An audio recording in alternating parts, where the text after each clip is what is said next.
নমস্কাৰ ছাৰ্বজনীয়সকল অহা 5 ফেব্ৰুৱাৰী তাৰিখে আমাৰ ৰাজ্য চৰকাৰৰ বাজেট অধিৱেশন আৰম্ভ হ'ব আৰু এই বাজেট অধিৱেশনৰ প্ৰতি লক্ষ্য ৰাখি আমাৰ সদৌ অসম NPS কৰ্মচাৰী সন্থাই পুৰণি পেঞ্চন পুনৰ প্ৰৱৰ্তনৰ স্বাৰ্থত এটা বৃহৎ কাৰ্যসূচী হাতত লৈছে। হয় ছাৰ্বজনীয়সকল, এই স্মাৰকপত্ৰখন ৰাজ্যৰ প্ৰতিজন বিধায়কক সদৌ অসম NPS কৰ্মচাৰী সন্থাই প্ৰদান কৰিছে। স্মাৰকপত্ৰখনৰ বিষয় আছে চাব, পুৰণি পেঞ্চন ব্যৱস্থা পুনৰ প্ৰতিষ্ঠা আৰু NPSৰ অধীনত অৱসৰপ্ৰাপ্ত চৰকাৰী কৰ্মচাৰী সমাজৰ অৱসৰকালীন সুবিধা প্ৰদানৰ ক্ষেত্ৰত বলিষ্ঠ পদক্ষেপ গ্ৰহণৰ দাবীত স্মাৰকপত্ৰ। তাৰপিছত কৈছে, নমস্কাৰ গ্ৰহণ কৰিব সন্মান সহকাৰে মহোদয়ক জনাওঁ যে আমি ৰাজ্যৰ কৰ্মচাৰী সমাজৰ ক্ষেত্ৰত প্ৰযোজ্য NPS ব্যৱস্থা বাতিল কৰি পুৰণি পেঞ্চন ব্যৱস্থা পুনৰ প্ৰতিষ্ঠাৰ বাবে দীৰ্ঘদিনৰ পৰা দাবী জনাই আহিছোঁ, কিন্তু চৰকাৰৰ ফালৰ পৰা কোনো ধৰণৰ আশা অনুৰূপ সঁহাৰি পোৱা নাই। মহোদয়, পেঞ্চন এক সেৱা। ইয়াৰ প্ৰকৃত লক্ষ্য হ'ল কৰ্মচাৰীসকলক অৱসৰকালীন সময়ত আৰ্থিকভাৱে সকাহ দি সামাজিক সুৰক্ষা প্ৰদান কৰা।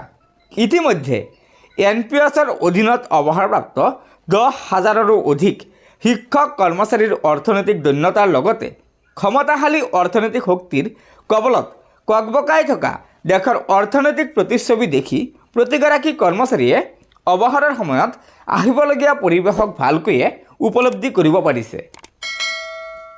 মহোদয়, ভাৰতৰ আন কেইবাখনো ৰাজ্যই কৰ্মচাৰীসকলৰ প্ৰতি মানৱীয় সহৃদয়তা দেখুৱাই পুৰণি পেঞ্চন ব্যৱস্থা পুনৰ প্ৰৱৰ্তন কৰিছে। আমি অসম চৰকাৰৰ পৰাও অনুৰূপ বাৰ্তা আশা কৰোঁ। সেয়েহে আজি পুনৰ অসমৰ কৰ্মচাৰী সমাজৰ অৱসৰী জীৱনক সুৰক্ষিত কৰিবলৈ পুৰণি পেঞ্চন ব্যৱস্থা পুনৰ প্ৰৱৰ্তনৰ বাবে সদৌ অসম চৰকাৰী NPS কৰ্মচাৰী সংস্থাৰ গহপুৰ আঞ্চলিক সমিতি তথা অসমৰ কৰ্মচাৰী সমাজে অনুৰোধ জনালোঁ। আমাৰ দাবীৰ প্ৰতি আপোনাৰ যোগাত্মক সঁহাৰিৰ লগতে বিষয়টোৰ হকে ৰাজপথৰ পৰা বিধানসভালৈ মাত মাতিবলৈ অনুৰোধ জনালোঁ।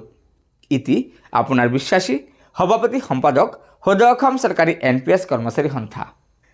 গতিকে ছাৰ্বজনীয়সকল, এয়া নিশ্চয় আমাৰ সদৌ অসম NPS কৰ্মচাৰী সন্থাই এটা বৃহৎ কাৰ্যসূচী হাতত লৈছে যে উল্লেখিত স্মাৰকপত্ৰখনৰ জৰিয়তে ৰাজ্যৰ প্ৰতিজন বিধায়কক ৰাজ্যৰ বিধানসভাত পুৰণি পেঞ্চন পুনৰ প্ৰতিষ্ঠাৰ হকে মাত মাতিবলৈ আহ্বান জনাইছে। গতিকে ছাৰ্বজনীয়সকল, আশা কৰিছোঁ আপোনালোকে এই ভিডিঅ'টোৰ জৰিয়তে কিবা এটা কথা জানিব পাৰিছে। সেয়েহে আমাৰ এই ভিডিঅ'টো লাইক শ্বেয়াৰ কৰিব আৰু পৰৱৰ্তী সময়ত ৰাজ্যৰ চৰকাৰী কৰ্মচাৰীসকলৰ বিভিন্ন খবৰসমূহ পোনপ্ৰথমে পাবলৈ অনুগ্ৰহ কৰি আমাৰ এই চেনেলটো ছাবস্ক্ৰাইব কৰি ল'ব।